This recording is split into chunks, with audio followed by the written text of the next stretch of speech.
नमस्कार दोस्तों, मैं नूर यादव जी टेक चैनल में आपका स्वागत है। आज के सेगमेंट में आपको बताने वाला हूं कीबोर्ड के फंक्शन की के बारे में जो F1 से F12 तक होता है। जी हाँ, आइए देखते हैं। सभी फंक्शन की के बारे में आपको डिटेल से बताते हैं। आपको आप देख सकते हैं यहाँ पे F1, F2, F3, F4, F5, F6, 7 और F8, 9, 10, 11 और F12। आप देख सकते हैं दोस्तों, मैंने फॉर्मेट को यहाँ पे बनाया हुआ है।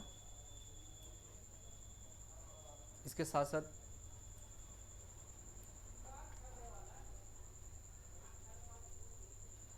इस कीबोर्ड फंक्शन के बारे में आप देख सकते हैं। मैं पेज पे जो बनाया हूँ उसके पीछे मैंने वाटर मार्क भी लगाया हूँ जो मेरे चैनल को भी दर्शाता है, जी टेक चैनल के नाम से, जैसे कि आप लोग सभी जानते हैं। आइए देखते हैं दोस्तों, सभी के बारे में डिटेल से जानते हैं क्या क्या होता है। आप देख सकते हैं F1, यह हमारा F1 फंक्शन की का पहला स्टेप है। आप भी जानते हैं कीबोर्ड के सबसे ऊपर जो हमारी बटन होती है F1 से लेकर F12 वो हमारा फंक्शन की कहलाता है। तो दोस्तों आज जानते हैं कि F1 की के बारे में। आप यहाँ पे देख सकते हैं F1 की का इस्तेमाल कर सकते हैं। हेल्प विंडो ओपन करने के लिए F1 बटन का प्रयोग किया जाता है।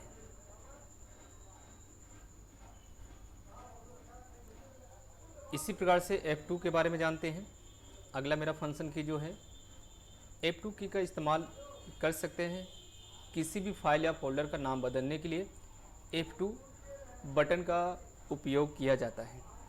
जहाँ दोस्तों आप इस बटन की सहायता से मीन्स फंक्शन की F2 की सहायता से आप किसी भी फोल्डर या फाइल का नाम चेंज कर सकते हैं। बस आप उस फोल्डर को एक्टिव करना होगा।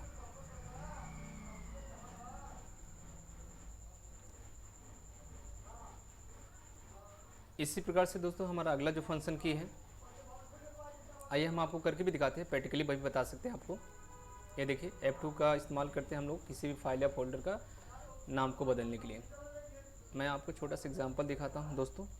यहाँ पे देख सकते हैं, अपने डेस्कटॉप पे एक राइट बटन क्लिक करिए और यहाँ पे आप न्यू पे जाइए और यहाँ पे फोल्डर को क्लिक करिए। आप देख सकते हैं यहाँ पे मैंने फोल्डर बनाया।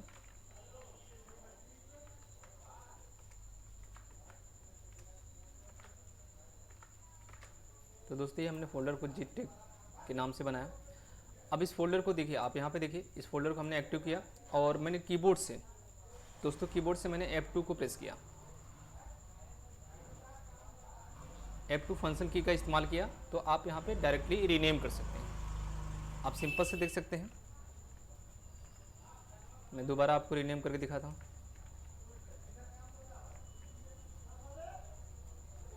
बैक स्पेस किया तो इस तरीके से हमारा इरेज होगा। फिर से मैं यहाँ पे उसी को टाइप करता हूँ।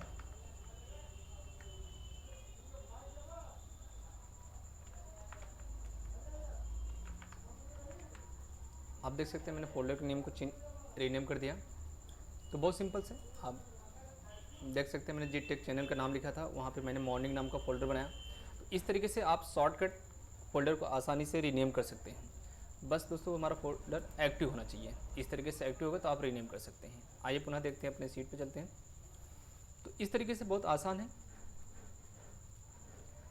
आइए अगला देखते हैं फंक्शन की F3 जो दोस्तों मेरा होता है F3 की का इस्तेमाल किया जाता है किसी समय सर्च ऑप्शन ओपन करने के लिए F3 बटन का उपयोग किया जाता है।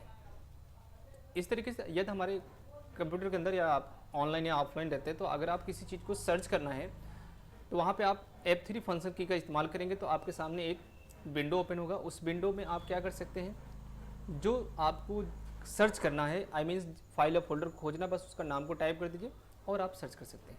इसी तरीके से आप अगला देखते हैं हमारा जो F4 है। जी हाँ दोस्तों, आप इसके बारे में आसानी से भी जान सकते हैं। किसी भी समय अर्थात प्रोग्राम चालू होने पर ऑनलाइन या ऑफलाइन या ऑनलाइन दोनों स्थिति में प्रोग्राम को अथवा पेज को बंद करने के लिए अल्ट के साथ F4 की का इस्तेमाल किया जाता है। अगर F4 बटन को डेस्कटॉप पर अल्ट के साथ दबाते हैं तो शट डाउन ऑप्शन ओपन हो जाता है। जी हाँ दोस्तों, इससे हम दो बार कर सकते हैं। जैसे यदि आपके डेस्कटॉप पे कोई भी प्रोग्राम ओपन हुआ है, वो चाहे आपको ऑफ कंडीशन में हो या ऑन कंडीशन में, तो ऑफलाइन और ऑनलाइन दोनों की बात करते हैं, तो वहाँ पे आप किसी भी एक्टिव प्रोग्राम को अल्ट प्लस F4 की का इस्तेमाल करते हैं तो वो रिसेंटली क्लोज हो जाएगा। और बहुत सिंपल सा है। इस तरीके से दोबारा अगर हम उसको विंडोज़ पे प्रेस करते हैं तो वहाँ पे हमारा शट डाउन ऑप्शन ओपन हो जाता है। तो इसके माध्यम से आप अपने कंप्यूटर को भी शट डाउन कर सकते हैं। इसके बाद हमारा अगला है F5 फंक्शन की। दोस्तों, किसी भी समय कंप्यूटर में शुरू पेज को रीलोड या रिफ्रेश करने के लिए F5 की का इस्तेमाल किया जाता है। इस बटन का उपयोग डेस्कटॉप पर भी कर सकते हैं। जी हाँ दोस्तों, यदि आप किसी प्रोग्राम को आप लंबे समय तक आप उसे रन करा रहे हैं तो वहाँ पे आप रिफ्रेश की का भी इस्तेमाल कर सकते हैं। यदि आप कंप्यूटर को या किसी प्रोग्राम को आप स्टार्ट करना चाहते हैं, जैसे आप फर्स्ट टाइम कंप्यूटर ऑन करते हैं तो आप वहाँ पे रिफ्रेश कर सकते हैं, तो वहाँ पे आप शॉर्टकट F5 का भी इस्तेमाल कर सकते हैं। और आप माउस से भी कर सकते हैं, राइट बटन क्लिक करके। आप देखना है तो मैं आपको आइए दिखाते हैं, इसको प्रैक्टिकली भी करके दिखाते हैं। बहुत सिंपल सा है। हम यहाँ से मिनिमाइज़ करते हैं, जस्ट आप डेस्कटॉप पर जाएंगे, राइट बटन क्लिक है, तो आप देखिए दोस्तों यहाँ पे रिफ्रेश हमारा है। तो बहुत सिंपल सा है, यहाँ से रिफ्रेश कर सकते हैं। इस तरीके जो मेरी मेमोरी होती है उसकी जो रीडिंग जो फुल हो जाता है तो उसको डाउन करने के लिए इस्तेमाल करें। इस तरीके से हमारे जो रीड राइट होते हैं बहुत ईजी होते हैं। तो दोस्तों इस तरीके से या तो मैं आपको दिखा रहा हूँ यहाँ पे रिफ्रेश करने के लिए आप कीबोर्ड से भी कर सकते हैं। आप देख रहे हैं हम कंटिन्यू F5 फंक्शन की का इस्तेमाल कर रहा हूँ। तो दोस्तों इस तरीके दोनों तरीके से आप कर सकते हैं। इसके बाद मेरा अगला है F6 फंक्शन की। जी हाँ, कंप्यूटर पर इंटरनेट चलाते समय किसी भी वक्त एड्रेस बार में माउस कर्सर ले जाने के लिए F6 की का उपयोग किया जाता है। जी हाँ दोस्तों, यदि आप इंटरनेट पे किसी ब्राउज़र पे हैं, ब्राउज़र को ओपन किए हैं, आप वहाँ पे आप किसी भी चीज़ को, कंटेंट को या किसी इमेज को आप वहाँ पे सर्च करना चाहते हैं, तो सिंपल सा है, आप कीबोर्ड से F6 फंक्शन की को प्रेस करेंगे तो आपका जो कर्सर होता है, आई मीन्स जो आपका माउस का कर्सर होता है, वो डायरेक्टली आपके एड्रेस बार में चला जाएगा। तो आप वहाँ पे सिंपल से किसी भी कंटेंट या किसी भी इमेज को आप सर्च कर सकते हैं। इसके बाद F7 फंक्शन की के बारे में आप देखते हैं। इस की का उपयोग MS वर्ड में होता है। MS वर्ड में spell check and grammar check feature का इस्तेमाल करने के लिए F7 की का इस्तेमाल किया जाता है। जी हाँ दोस्तों, आपको बता रहे हैं इस समय जिस एप्लीकेशन में मैंने इस चीज़ को एंट्री किया है, आई मीन्स टाइप किया है, उसी एप्लीकेशन की बात हो रही है, आई मीन्स MS वर्ड। इसमें आप यहाँ से भी समझ सकते हैं। तो इस तरीके से आप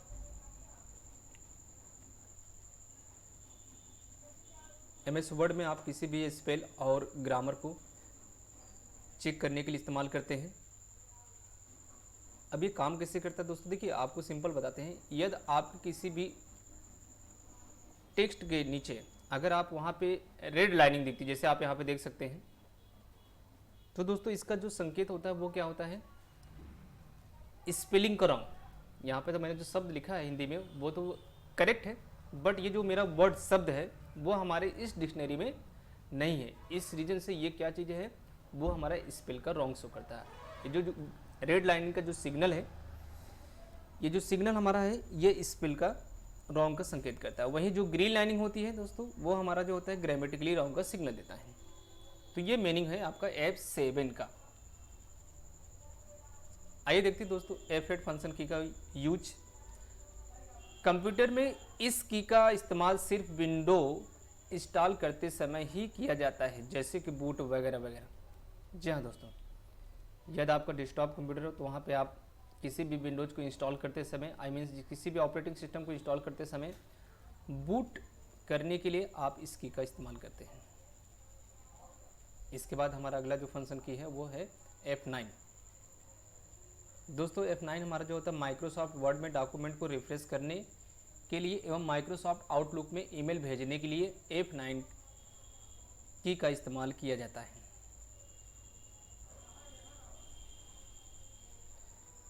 अगला मेरा फंक्शन की है F10। किसी भी समय कंप्यूटर पर किसी भी सॉफ्टवेयर या ऐप्स का मेनू बार ओपन करने के लिए F10 की का इस्तेमाल किया जाता है। दोस्तों इस शॉर्टकट की से हमारा टाइम बचता है, इस वजह से हमको फंक्शन की के बारे में जानना अति आवश्यक होता है। टाइम को भी बचता है, हमारा वर्क भी जल्दी होता है। अगला फंक्शन की देखते हैं F11। कंप्यूटर किसी भी वक्त ऑनलाइन या ऑफलाइन पेज को फुल स्क्रीन मोड में चलाने के लिए या उससे बाहर निकलने के लिए F11 की का उपयोग किया जाता है।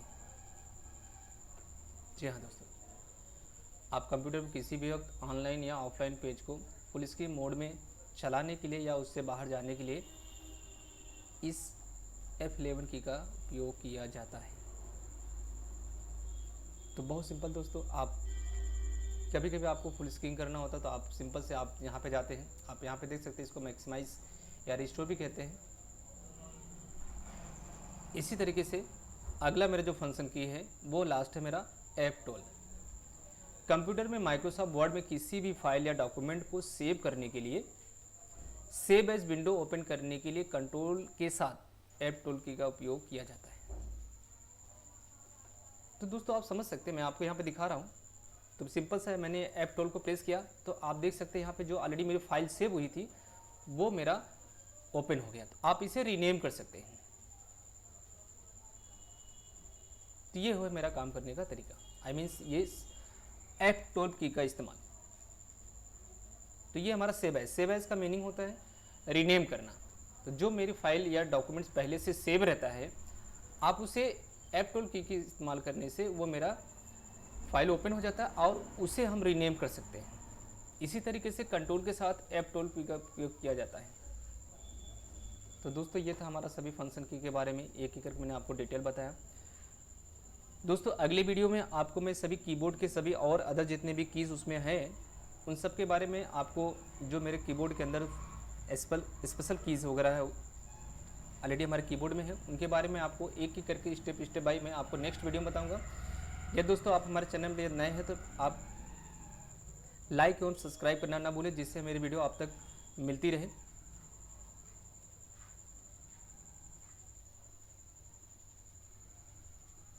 अब नेक्स्ट वीडियो में आपसे मिलेंगे, तब तक के लिए बाय बाय।